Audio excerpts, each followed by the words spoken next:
Petrol और diesel के दाम आम जनता की पहुंच से दूर हो रहे हैं। किसान पूरे देश में खुदकुशियां करने पर मजबूर हो रहे हैं। व्यापारी अभी उठ नहीं पाया जीएसटी और नोटबंदी की मार से। मैं एक सवाल पूछना चाहता हूं मोदी सरकार से कि अब तो आपको बने हुए पूरे 4 साल होने वाले हैं। इन 4 सालों में आपने बहुत जुमले सुनाले हैं। एक बार सच सच बता दीजिए, अच्छे दिन कब आने वाले हैं? और मैं कहना चाहूंगा स्वामीनाथन की रिपोर्ट को लागू करने का इरादा कहां गया? हर साल 2 करोड़ नौकरियां देने का वादा कहां गया? कब तक इस देश के नौजवान बेरोजगारी की आग में जलेंगे या फिर बीए एमए करके पकौड़े तलेंगे? आप लोग सिर्फ भाषण देने वाले हैं और भाषण के ढंग भी आपके। आज जो यूनियन बजट पेश किया गया माननीय वित्त मंत्री साहिबा के द्वारा, बड़े दुख से कहना पड़ रहा है कि उसमें पंजाब का कोई नामो निशानी नहीं है।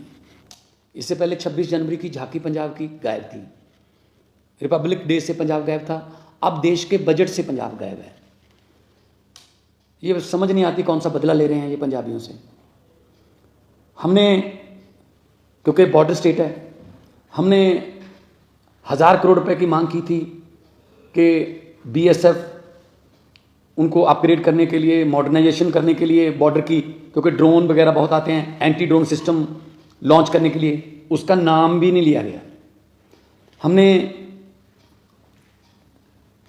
प्री बजट जो डिमांड्स मांगते हैं राज्यों से, हमने उसमें मेंशन किया था कि वंदे भारत श्री अमृतसर साहब से और बठिंडा से जो है दिल्ली के लिए, उसका नाम भी नहीं लिया गया। जब मैं बतौर मेंबर पार्लियामेंट वहाँ लोकसभा में था तो मैंने एक आइडिया दिया था जो कि रेलवे मंत्री साहब ने एक्सेप्ट भी किया था कि रिलीजियस टूरिज्म के लिए बहुत एक 5 तख्तों को जोड़ने वाली एक ट्रेन चले, जो अभी तो जो श्री अमृतसर से नांदेड़ साहब जाती है उसकी 2-2 महीने की बुकिंग है।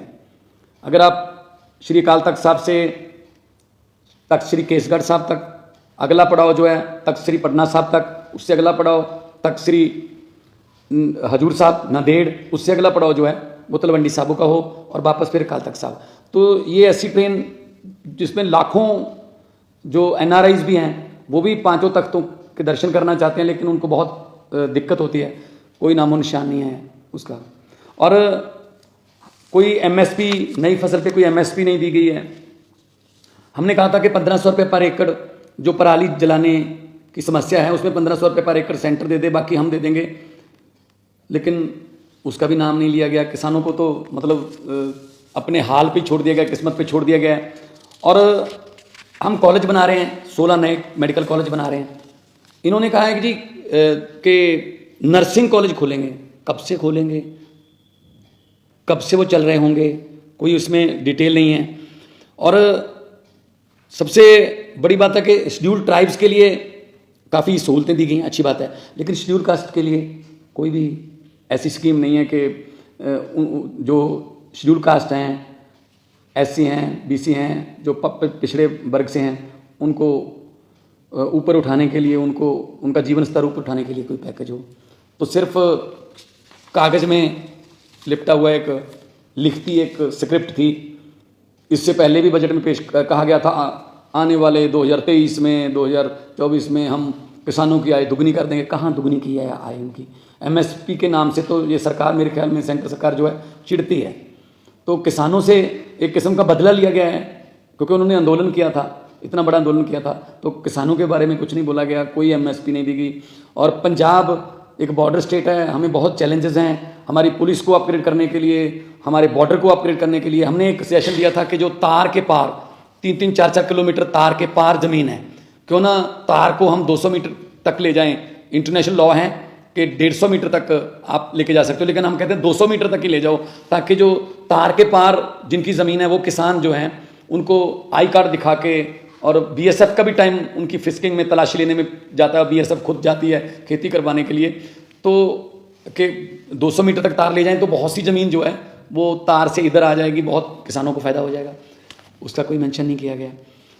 तो मुझे तो लगता है ये कोई बदला ले रहे हैं पंजाब से, लेकिन पंजाब जो है वो एक ऐसी स्टेट है जिसने 90% कुर्बानियाँ देश को आज़ाद करवाने में और अभी भी देश की आज़ादी को कायम रखने में हम कुर्बानियाँ दे रहे हैं। तो ऐसा पंजाब के साथ अन्याय जो है वो अच्छा नहीं है। और हम जब डिमांड फॉर ग्रांट्स बजट पे डिबेट चलेगी तो हमारे जो साथी सांसद हैं राज्यसभा में, हम ये बातें माननीय वित्त मंत्री जी को याद कराएंगे कि पंजाब को आप देश का हिस्सा मानो, पंजाब को देश में से मनफी नहीं कर सकते, क्योंकि पंजाबी हैं जो पूरे देश को खाना भी खिलाते हैं, पंजाबी हैं जिन्होंने हरा इनकलाब ला के देश को अनाज के मामले में जो आत्मनिर्भर बनाया था। तो अब उनको ऐसे छोड़ना, लावार छोड़ना अच्छी बात नहीं।